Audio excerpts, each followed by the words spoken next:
Uh, so hey guys, today is my last day in Dubai and I'll be flying to airport soon. I'm just waiting for my taxi to arrive. And to cross check today I just booked a Uber, so I wanted to check what's the difference between the normal taxi and the Uber. And it shows me like 40 dirhams to the airport pickup. It's around 15-20 minutes ride. And while coming also I think I paid around 30 dirhams. So just wanted to compare the difference between these two. So let's see, I'll keep you updated.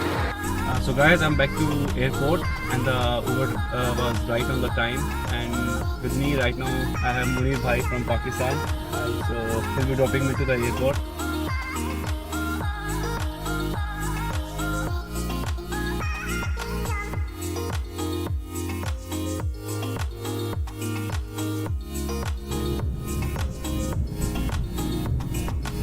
Hey guys, I just reached the airport and it looked like Uber was much cheaper. It was just like 36 dirham on the way from Port Dubai to airport, and I think it's almost double the amount I paid while going back.